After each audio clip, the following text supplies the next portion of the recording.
Physics में जब आप किसी भी फिजिकल क्वांटिटी के बारे में बात करेंगे, उस फिजिकल क्वांटिटी में हमारे पास दो तरह के ऑब्जर्वेशन होंगे। फर्स्ट हमारे पास ऑब्जर्वेशन जो होगा वो है क्वालिटेटिव ऑब्जर्वेशन। तो quantitative observation is also known as measurement. ठीक है जी।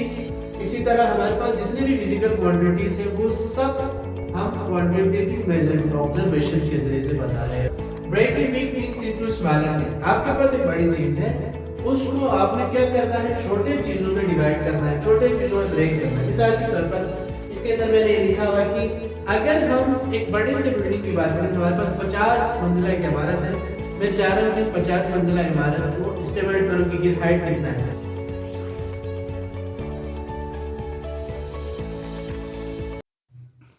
अस्सलाम वालेकुम रहमतुल्लाहि व बरकातुहू। कैसे हैं स्टूडेंट्स, खैरियत से हैं आप लोग? अच्छा जी, आज हम शुरू करने जा रहे हैं फर्स्ट ईयर फिजिक्स। बहुत सारे स्टूडेंट्स कह रहे थे कि सर आपके वीडियोस नहीं आ रहे फर्स्ट ईयर के, तो हमने कोशिश की है आज से हम इंशाल्लाह स्टार्ट कर रहे हैं। फर्स्ट ईयर फिजिक्स को स्टार्ट करने जा रहे हैं इंशाल्लाह। तो फर्स्ट हमारा चैप्टर है मेजरमेंट।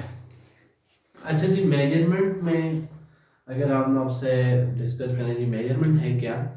आमतौर पर मेजरमेंट में हम ये करते हैं जितने भी हमारे पास फिजिकल क्वांटिटीज हैं, फिजिकल क्वांटिटीज का मतलब जो मेजरेबल हो, जिन्हें हम मेजर कर सकता हूँ, तमाम को फिजिकल क्वांटिटीज कहते हैं।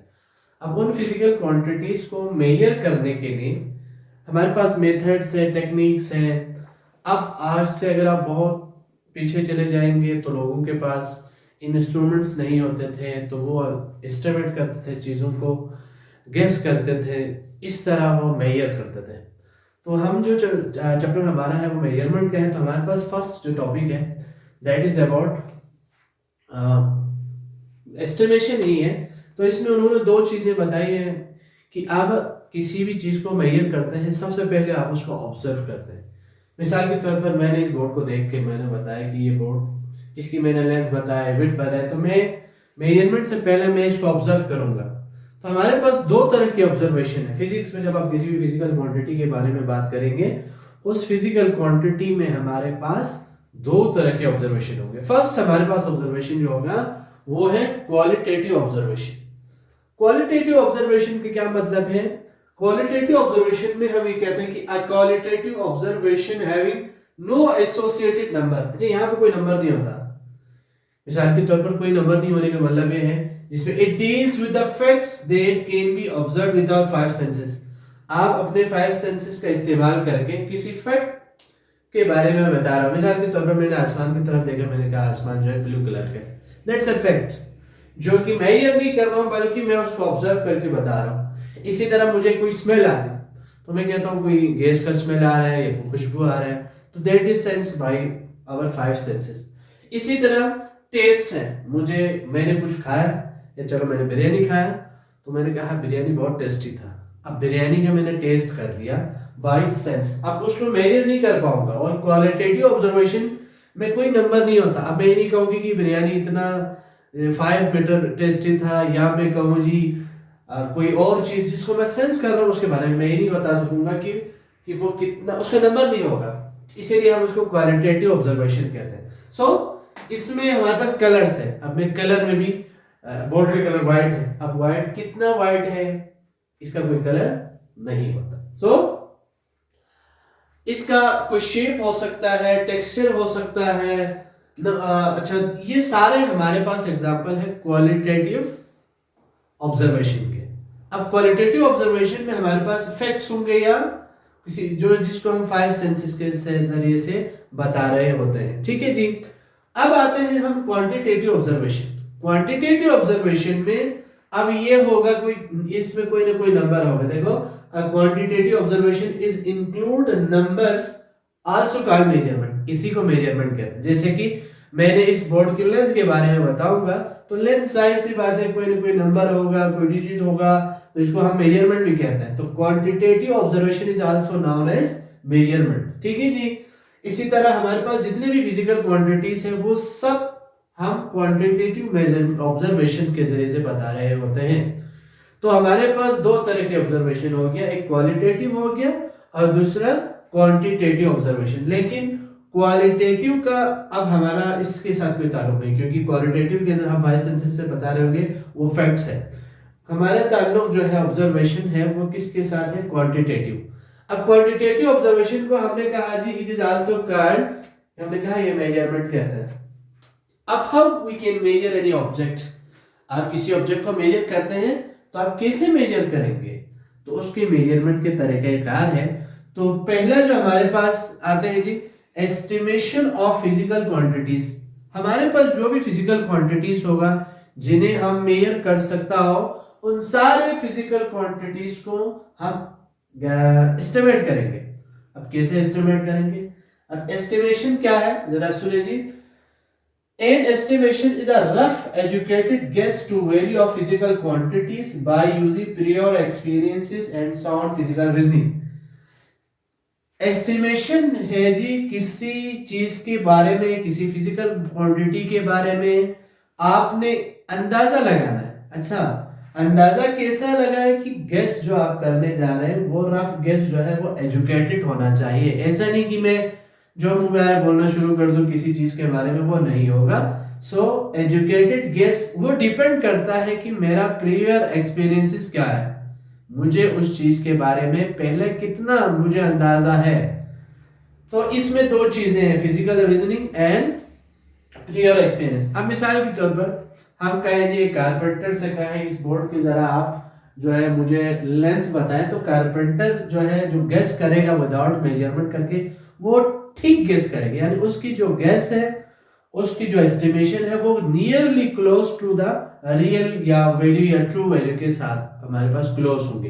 अच्छा जी, estimation is not mean guessing a formula और अ नंबर एट रैंडम, यानी हम एस्टिमेशन के अंदर किसी फार्मूले को, किसी नंबर को जो है ना रैंडम नहीं बताएंगे। जैसे हमने कहा हमारे प्रियर एक्सपीरियंस होना चाहिए तभी हम अच्छा एस्टिमेट कर सकते हैं, बेस्ट एस्टिमेशन हो सकता है। तो estimation is very useful in developing a physical sense. तो हमें एक सेंस होता है, अंदाजा होता है किसी चीज के बारे में, तो आप जब एस्टिमेट करेंगे तो आप किसी फिजिकल क्वांटिटी के बारे में बेहतर गेस कर सकते हैं।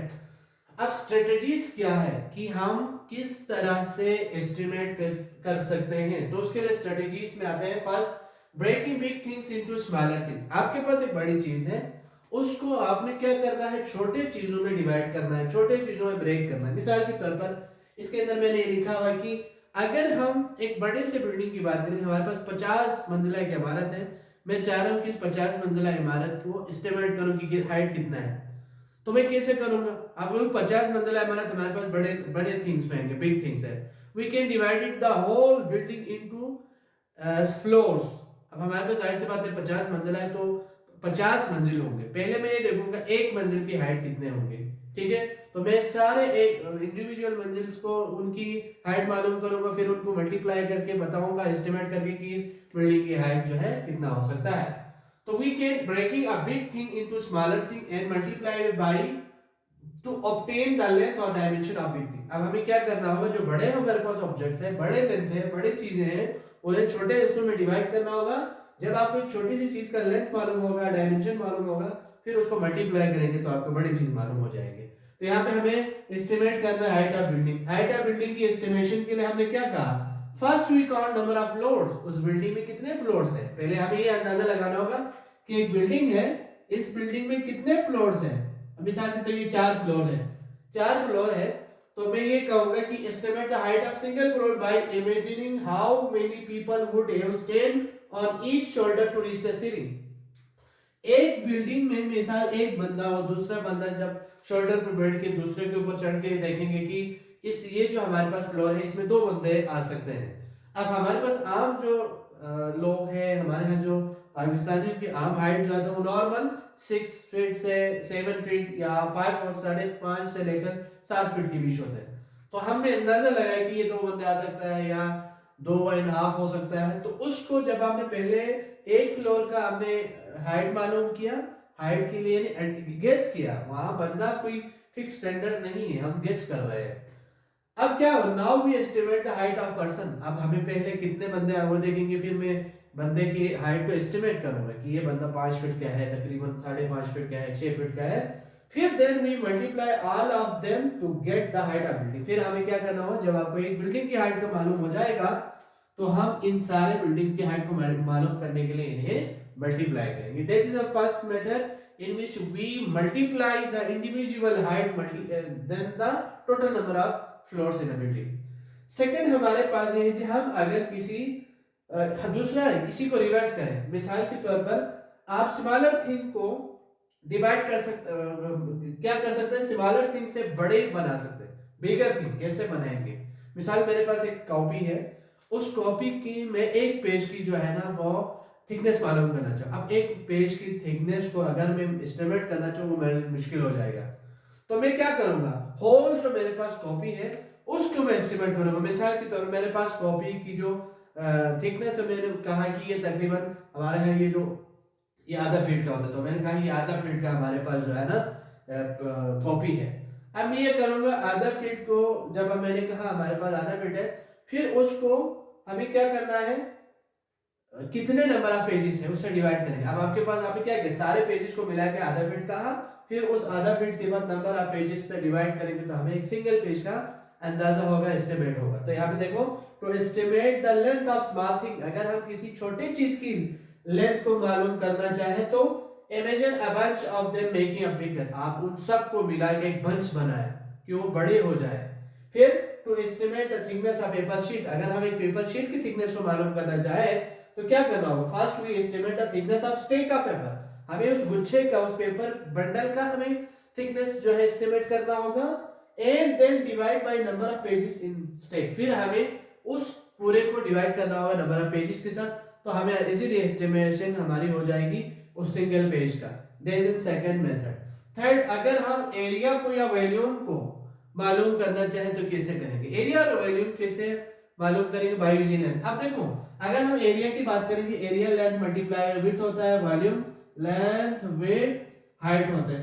अब अगर आपको लेंथ मालूम हो जाए, लेंथ मालूम का मतलब है लेंथ की एस्टिमेशन जब आप करेंगे, उसी लेंथ को 2 दफा मल्टीप्लाई करेंगे तो एरिया आएगा, उसी लेंथ को 3 दफा मल्टीप्लाई करेंगे तो हमारे पास क्या आ जाएंगे, हाइट वैल्यूम आ जाएगा। अब देखो, first estimate the linear dimension. अब आपने पहले लीनियर डायमेंशन, मिसाल के तौर पर मुझे इस बोर्ड का एरिया मालूम करना है, मुझे इस बोर्ड के एरिया को एस्टिमेट करना है। एरिया को एस्टिमेट करने के लिए मैं क्या करूंगा, पहले मैं एस्टिमेट लगाऊंगा कि इसका विड्थ कितना है, विड्थ एक वन डायमेंशन है, विड्थ एस्टिमेट किया, फिर मैं उसकी हाइट लेंथ को या लेंथ को विड्थ को दोनों को एस्टिमेट करने के बाद उनको मल्टीप्लाई करूंगा, मेरे पास एरिया आ जाएगा। इसी तरह अगर मैं वॉल्यूम के लिए करूंगा तो क्या करूंगा, लेंथ को एस्टिमेट, मिसाल इस कमरे का वॉल्यूम क्या है, तो मैं लेंथ को एस्टिमेट कर लिया, मैंने अपने हाथों से इस तरह लेंथ को एस्टिमेट कर लिया, फिर विड्थ को एस्टिमेट कर लिया, फिर मैंने हाइट को एस्टिमेट कर लिया, फिर इन तीनों को मल्टीप्लाई करूंगा तो मुझे इस कमरे का वॉल्यूम की मुझे एस्टिमेशन हो जाएगी। तो पहला तो हमने वन डायमेंशन उसकी जो है ना एस्टिमेशन करना, लेंथ विड्थ हाइट जो भी होगा, या सफियर है तो रेडियस का। Second, now using geometric formula. अब फार्मूला क्या है, एरिया का लेंथ मल्टीप्लाई बाय विड्थ। अब वॉल्यूम का फार्मूला क्या है, लेंथ विड्थ हाइट। तो आप इन तीनों को मल्टीप्लाई करेंगे तो वॉल्यूम आएगा, इन दोनों को मल्टीप्लाई करने से हमारे पास एरिया आ जाएगा। सो हमारे पास एरिया को एस्टिमेट करने के लिए हमें कोई मसला नहीं होगा, वॉल्यूम को एस्टिमेट करने के लिए भी मसला नहीं होगा। जब आपको वन डायमेंशन का एस्टिमेशन हो जाएगी, बाकी आपको इजीली हो जाएंगे। थर्ड, उसके बाद हमारे पास लास्ट आता है जी estimation mass from volume and density. अब हम अगर वॉल्यूम और डेंसिटी को कैसे करें, अब देखो वॉल्यूम तो अभी हमने कर लिया, अगर हम वॉल्यूम मास को वॉल्यूम और डेंसिटी से मालूम करना है तो कैसे उसकी एस्टिमेशन कर सकते हैं। सो देखिए, first we estimate the linear, यहां पर भी आपने पहले लीनियर डायमेंशन मालूम, क्योंकि डेंसिटी के जो फॉर्मूला है हमारे पास, डेंसिटी इक्वल होता है किसके, मास अपॉन वॉल्यूम के। अब देखो मास अपॉन वॉल्यूम के जब आपने फॉर्मूला लिखा तो यहां हमें कह रहे कि हमने मास को मालूम करना है, मास की एस्टिमेशन करनी है कहां से, डेंसिटी और वॉल्यूम से। अब देखो मैं कैसे डेंसिटी की एस्टिमेशन करूंगा, कैसे वॉल्यूम। वॉल्यूम की एस्टिमेशन के लिए तो मैंने अभी पूर्व वाला फार्मूला आपको बताया। वॉल्यूम की एस्टिमेशन हम कैसे करेंगे, वन डायमेंशन को हम मालूम करेंगे लेंथ को, फिर विड्थ हाइट, उन तीनों को मल्टीप्लाई करेंगे तो वॉल्यूम आएगा। अब डेंसिटी के लिए, अब यहाँ फार्मूला पहला हमने लीनियर डायमेंशन की एस्टिमेशन करना है, सेकंड फिर आपने मास के एस्टिमेशन के लिए डेंसिटी का फार्मूला लिखना है, मास अपॉन वॉल्यूम, फिर इधर से मास अलग करना है, डेंसिटी मल्टीप्लाई बाय वॉल्यूम होगा। अब आम तौर पर हमारे पास दो चीजों की डेंसिटी हम ज्यादातर इस्तेमाल करते हैं। एयर की डेंसिटी 1 kg पर मीटर क्यूब, 1 मीटर क्यूब के अंदर 1 kg एयर आ सकता है, गैसेस में, वाटर में 1 मीटर क्यूब के अंदर 1000 केजी आ सकता है। ये नाउन डेंसिटी से, ये आपको ध्यान में रखना है। फिर whether an object sink or float into water, air या वाटर में वो ऑब्जेक्ट पानी में या हवा में फ्लोट कर रहे या सिंक कर रहे हैं। अगर वो फ्लोट कर रहा हो तो उसकी डेंसिटी पानी से कम होगा या एयर से कम होगा। अगर वो सिंक कर रहे हैं इसका मतलब उसकी डेंसिटी इनसे ज्यादा होगा। तो एस्टिमेशन हमारे लिए इजीली हो जाएगी एज अ डेंसिटी का। लास्ट में आप क्या करेंगे, सबसे देखो सबसे ज्यादा डेंसेस्ट हमारे पास जो डेंसिटी है वो 10 की पावर 4 केजी मीटर पर क्यूब है, सबसे डेंसेस्ट। बाकी डेंसिटीज इन्हीं के बीच में होगा, 1000 केजी पर मीटर क्यूब और 1 किलोग्राम मीटर पर मीटर क्यूब के बीच में होगा। तो आपको जब यहां से मास मालूम करना हो तो डेंसिटी मल्टीप्लाई वॉल्यूम, वॉल्यूम के लिए फॉर्मूला इस्तेमाल करना है और डेंसिटी के लिए आपने ये जो है दो चीजें इनके बीच में आपको डेंसिटी को रखना है। तो ये था आज का हमारा टॉपिक। आप लोगों को कोई मसला हुआ तो कमेंट में बताइए। तो आज तक जो हमने पढ़ा है उसमें सारा का सारा हमारा एस्टिमेशन के हवाले से था। कल इंशाल्लाह अगले टॉपिक में आपसे दोबारा मुलाकात होगी।